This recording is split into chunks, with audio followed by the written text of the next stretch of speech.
শয়তানের স্ত্রী তুরতুবাকে আল্লাহ পাক কিভাবে সৃষ্টি করেছেন এবং কিভাবে শয়তানের সাথে তার বিবাহ সম্পন্ন হয়েছিল। প্রিয় দর্শক, শয়তানের সন্তান কিভাবে জন্ম হয় এবং একদিনে শয়তান কতগুলো সন্তানের জন্ম দেয়। এছাড়াও আজকের ভিডিওতে আমরা জানব শয়তান তার গুরুত্বপূর্ণ ৮ সন্তানকে ৮টি গুরুত্বপূর্ণ দপ্তরে নিয়োগ দিয়ে রেখেছেন। সেই ৮টি গুরুত্বপূর্ণ দপ্তর ও মানব জীবনে সেগুলোর ভূমিকা নিয়েও আলোচনা হবে। এছাড়াও ভিডিওর শেষে আমরা জানব শয়তান কোথায় বসবাস করে এবং মানুষের তুলনায় শয়তানের ছেলে সন্তানের সংখ্যা কত। মহান আল্লাহ রব্বুল আলামিন পবিত্র কোরআনে বলেন, তোমরা কি আমাকে ছেড়ে শয়তান ও তার বংশধরদের আনুগত্য করবে, যে তোমাদের প্রকাশ্য শত্রু? পবিত্র কোরআনের এই আয়াতের মাধ্যমে ১০০% প্রমাণিত হয় যে শয়তানের স্ত্রী ও সন্তান রয়েছে এবং মুহাম্মদুর রাসূলুল্লাহ যখন পৃথিবীতে ছিলেন ইতোমধ্যেই শয়তান তার বংশ বিস্তার করে শাখা প্রশাখা পুরো বিশ্বময় ছড়িয়ে দিয়েছিল। আহলে কিতাব থেকে জানা যায় আল্লাহ তাআলা শয়তানকে বিতাড়িত করার পর এক বিশেষ প্রক্রিয়ায় শয়তানের জীবন সঙ্গিনীকে সৃষ্টি করেন এবং তাদের মধ্য থেকেই শয়তানের বংশ বিস্তার ঘটে। শয়তানের স্ত্রীকে কিভাবে সৃষ্টি করা হয়েছে এ বিষয়ে একটা হাদিস রয়েছে। যখন আল্লাহ তাআলা শয়তানের স্ত্রী ও সন্তানদের সৃষ্টি করার ইচ্ছা করলেন, তখন শয়তানের মধ্যে রাগের উদ্রেক ঘটালেন। ফলে শয়তান প্রচণ্ড রেগে গেল। তখন রাগের অতিশয্যে তার মুখ দিয়ে একটি আগুনের স্ফুলিঙ্গ বের হয়ে আসে। সেই আগুনের স্ফুলিঙ্গ থেকেই তার স্ত্রী তুরতুবাকে সৃষ্টি করা হয়। প্রিয় দর্শক, আহলে কিতাব থেকে জানা যায় মানব জাতির থেকেও কয়েক গুণ দ্রুত শয়তান তার বংশ বিস্তার করে চলেছে। প্রশ্ন আসতে পারে, কিভাবে শয়তান তার বংশ বৃদ্ধি করছে?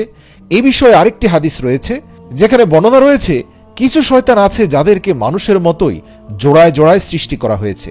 তাদের মধ্যে স্বামী এবং স্ত্রী রয়েছে এবং এই স্বামী এবং স্ত্রী থেকেই সন্তানের জন্ম হয়।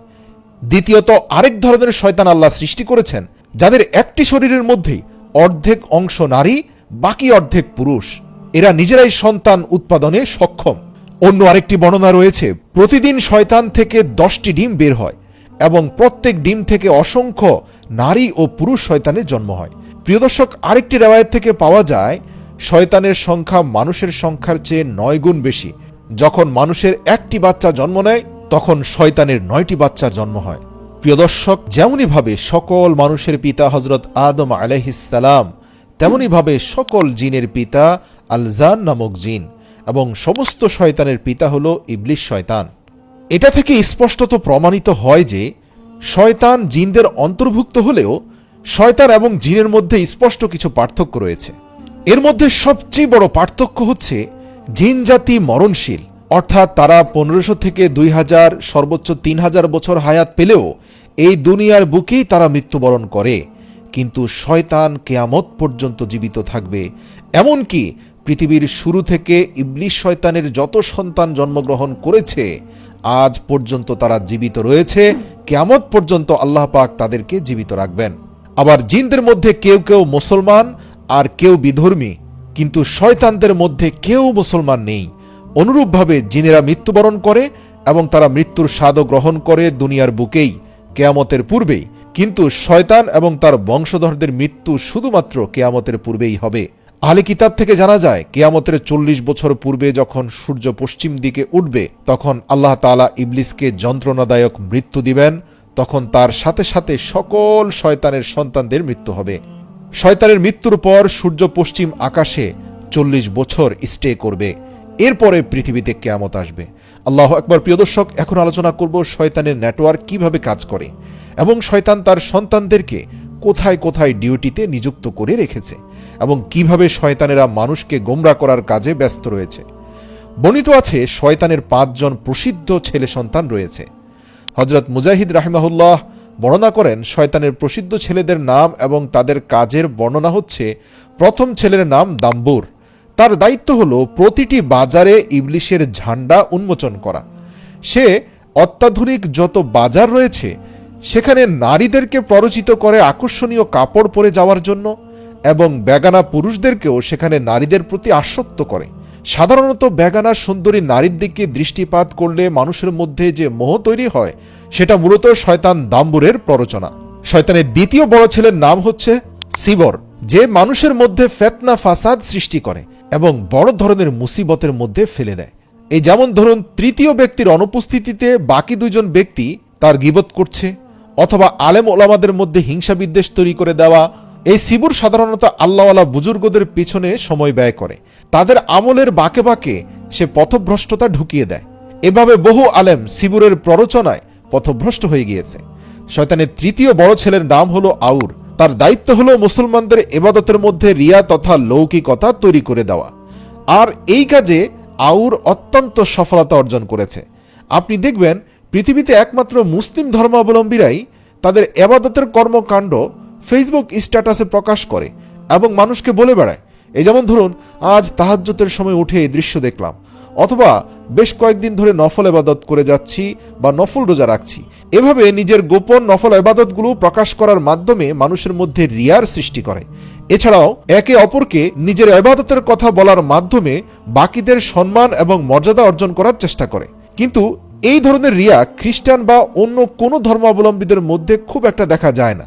এ দ্বারা বোঝা যায় যে শয়তান আউর শুধুমাত্র মুসলমানদের ইবাদতের মধ্যেই রিয়া তথা লৌকিকতা তৈরি করে। শয়তানের চতুর্থ ছেলের নাম মাসুদ। সে মানুষের মাঝে তার প্রসার ঘটায় এবং আপোষের মাঝে বিবাদ সৃষ্টি করে। অর্থাৎ সে কোনো সংঘর্ষ বা সংঘাতের মধ্যে সমাধানের রাস্তা দেখাবে না। সে সবসময় মানুষের অন্তরের মধ্যে এমন বেশি রাগের উদ্রেক ঘটায় যার ফলে মানুষ একজন আরেকজনের সাথে মারামারি বা রক্তক্ষয়ী সংঘর্ষে লিপ্ত হয়ে যায়। যখনই এর মধ্যে তৃতীয় কোনো পক্ষ সমাধানের চেষ্টা করে, তখন শয়তান মাসুদ তাদের মধ্যে গন্ডগোল লাগিয়ে দেয় এবং সমাধানের রাস্তা বন্ধ করে দেয়। সাধারণত মানুষের ভিতরে যে ক্রোধ এবং বিদ্বেষ তথা হিংসে তৈরি হয় তা শয়তান মাসুদের প্ররোচনাই হয়। শয়তানের পঞ্চম ছেলের নাম হচ্ছে দামিস। সকল লোকেদের সাথে থাকে, বিশেষ করে মানুষের মধ্য থেকে বরকত উঠিয়ে দেওয়ার জন্য সে চেষ্টা করে। এই যেমন ধরুন, ঘরে ঢুকার সময় সালাম দেওয়ার কথা সে ভুলিয়ে দিবে। এছাড়াও খাবার খাওয়ার শুরুতে বিসমিল্লাহ বলাটার কথাও ভুলিয়ে দিবে। ঘুমানোর পূর্বে ঘুমের দোয়া পড়ার কথা ভুলিয়ে দিবে। বাথরুমে প্রবেশের পূর্বে আল্লাহর নাম নেয়ার কথা ভুলিয়ে দিবে। এছাড়াও ইস্তেগফার করার কথা ভুলিয়ে দিবে। এছাড়াও শয়তান দামিসের কাজ হচ্ছে কোনোভাবে মানুষ যেন গুনাহের পরে পুনরায় আবার তওবা না করে সেজন্য চেষ্টা সাধনা করা। প্রিয় দর্শক, এছাড়াও শয়তানের আরো অনেক ছেলে সন্তান রয়েছে, তারা অসংখ্য গুরুত্বপূর্ণ দপ্তরের কাজে নিয়োজিত। যেভাবে মানব জাতির বংশ বিস্তার ঘটেছে, দেশ উপমহাদেশ মিলিয়ে পৃথিবীতে 700 কোটিরও বেশি মানুষ ছড়িয়েছে, একইভাবে ইবলিসও তার বংশ বিস্তার ঘটিয়ে এই পুরো মানব জাতিকে পথভ্রষ্টতার কাজে কভারেজ দেওয়ার জন্য তার সন্তানদেরকেও ছোট ছোট দল এবং উপদলে বিভক্ত করে বিভিন্ন দায়িত্বে নিয়োজিত করেছে। আর তারা প্রতিনিয়ত মানুষকে গুনাহের মধ্যে লিপ্ত করছে। কোন শয়তান মানুষকে জানার মধ্যে লিপ্ত করছে, তো কেউ মদ পানে লিপ্ত করছে, আবার কেউ গীবতে সহায়তা করছে, আবার কেউ মানুষের মধ্যে হত্যা বা মারামারির মতো সংঘর্ষ বাঁধিয়ে দিচ্ছে। তবে হাদিস থেকে জানা যায় শয়তান ইবলিস পৃথিবীর বুকে কোনো অনাচারে এতটা খুশি হয় না, শুধুমাত্র একটি অনাচারে সবচেয়ে খুশি হয়, সেটা হচ্ছে স্বামী স্ত্রীর বৈধ সম্পর্কের মধ্যে তালাক করিয়ে দিতে পারলে শয়তান পৃথিবীতে সবচেয়ে বেশি খুশি হয়। কেননা এর ফলে দুটি জীবনের পাশাপাশি কয়েকটি সন্তানের জীবন, দুটি পরিবারের মধ্যে বিদ্বেষ, তথাপি মানুষের অন্তর আত্মা মরে যায়। এজন্য বৈধতা থাকলেও পৃথিবীর বুকে সবচেয়ে অপছন্দনীয় বৈধ কর্ম হচ্ছে তালাক দেয়া। এছাড়াও হাদিস থেকে জানা যায় এমন একজন শয়তান রয়েছে যে জন্মের পর থেকে মানুষের সাথে লেগে থাকে। তার কাজ হচ্ছে গুরুত্বপূর্ণ অন্যান্য শয়তানদের কাজকে সহজ করে দেওয়া। সেই শয়তানকে হামজাত বলা হয়। সে জন্মের পর থেকে সাথে এসে দাঁড়ায়, মৃত্যু পর্যন্ত সে সাথে থাকে। তবে যে ব্যক্তি প্রতিনিয়ত ইস্তেগফার, সূরা নাস, সূরা ফালাক এবং দিনে অন্তত 2 বার আয়াতুল কুরসি পাঠ করবে, তার উপরে শয়তান হামজাদের কোনো ভূমিকা থাকবে না এবং কোনো ক্ষমতাও থাকবে না। প্রিয় দর্শক, আলোচনা করব শয়তানের ঘর কোথায় এবং শয়তান কি খায়, কোথায় থাকে। ইবলিস সম্পর্কে হাদিসে আছে যে তার আরশ হলো সমুদ্রে এবং সেখানে সে তার সিংহাসন বিছিয়ে আছে। সকল শয়তান প্রতিদিন সেখানে গিয়ে তাদের প্রতিদিনের কারগুজারি শোনায়। আমি আজ এই করেছি, আমি আজ অমুক অমুক গুনাহ করিয়েছি, ইত্যাদি ইত্যাদি। শয়তানের ঘর সম্পর্কে অন্য এক বর্ণনায় রয়েছে, শয়তানকে যখন আল্লাহ তাআলা অভিশপ্ত করে বিতাড়িত করেন, তখন বিতাড়িত শয়তান আল্লাহ তাআলার নিকটে আরজি পেশ করলেন, হে আল্লাহ, আপনি আমাকে আপনার দরবার থেকে বের করে দিচ্ছেন, এখন আমার জন্য একটা ঘর নির্ধারণ করে দেন। তখন আল্লাহ তাআলা বললেন, তোমার ঘর হলো প্রত্যেকটি ঘরের ভিতরে টয়লেট, অর্থাৎ বর্তমান জামানার বাথরুম। এরপর সে আল্লাহ তাআলার কাছে আবেদন করলো, আমার জন্য একটা বৈঠকের ব্যবস্থা করে দিন। তখন আল্লাহ তাআলা বললেন, তোমার বৈঠক হলো বাজার এবং রাস্তাঘাট। এরপর শয়তান আবেদন করলো, আমার জন্য খাবার দাবার নির্ধারণ করে দিন। তখন আল্লাহ তাআলা বললেন, ওই সকল বস্তু তোমার খাবার যেগুলো খাওয়ার পূর্বে আমার বান্দা আল্লাহর নাম নেয় নাই। এজন্য হাদিসে রয়েছে, যখনই তোমরা খাবার দাবার খাবে তখনই বিসমিল্লাহির রহমানির রহিম বলে খাও। সবচেয়ে সুন্নতি তরিকা হচ্ছে খাবার খাওয়ার পূর্বে বিসমিল্লাহি আলা বারকাতুল্লাহ পড়া। যদি ভুলে যান, খাবারের মধ্যখানে মনে হয়, তাহলে বিসমিল্লাহি আউয়ালাহু আখিরা পড়া। তাহলে শয়তান কোনোভাবে আমাদের খাওয়া দাওয়ায় শরীক হতে পারবে না। এরপর শয়তান আবেদন করলো, হে আল্লাহ, আমার পান করার বস্তু নির্ধারণ করে দিন। তখন আল্লাহ তাআলা বললেন, প্রত্যেক নেশাজাতীয় জিনিস তোমার পান করার বস্তু। এরপর শয়তান আবেদন করলো, আমার দিকে মানুষকে আহ্বান করার পদ্ধতি নির্ধারণ করে দিন। তখন আল্লাহ তাআলা বললেন, তোমার প্রতি মানুষকে আহ্বান করার পদ্ধতি হলো অশ্লীল গান বাজনা। তারপর শয়তান আবেদন করলো, আমাকে একটা কিতাব দিন। তখন আল্লাহ তাআলা বললেন, খারাপ কবিতা এবং চটি গল্প তোমার কিতাব, অশ্লীল বাক্য, অশ্লীল স্ট্যাটাস হচ্ছে তোমার স্লোগান। শয়তান আবেদন করলো, আমার জন্য কোনো কালাম নির্ধারণ করে দিন। আল্লাহ তাআলা বললেন, মিথ্যা হলো তোমার কালাম। পৃথিবীর সবচেয়ে ভয়ঙ্কর অপরাধ, যেই অপরাধ মানুষ করলে আল্লাহ পাকের অভিশাপে লিপ্ত হয়, তা হচ্ছে মিথ্যা। সুতরাং এটা দিয়েই তুমি তোমার জাল বিস্তার করবে। আজকে আমাদের দেশে খাদ্যদ্রব্যে ভেজাল, ওয়াদা ভঙ্গ করার প্রবণতা, ধোঁকাবাজি, প্রতারণা, এই সবই কিন্তু মিথ্যার চূড়ান্ত পরিণতি। শয়তান বলল, মানব জাতির মধ্যে আমাদের এমন কোনো অস্ত্র নির্ধারণ করে দিন যা ব্যবহার করে আমরা খুব সহজে অন্যদেরকে ফাঁদে ফেলতে পারব। তখন আল্লাহ বললেন, অকৃতজ্ঞ এবং লোভী নারীরাই হলো তোমাদের ফাঁদ। প্রিয় দর্শক, হাদিস থেকে আমরা জানতে পারি শয়তান আমাদেরকে কিভাবে গোমরাহ করে এবং শয়তানের খারাপি থেকে বাঁচার জন্য কোন সব বিষয় থেকে আমাদের বেঁচে থাকা জরুরি।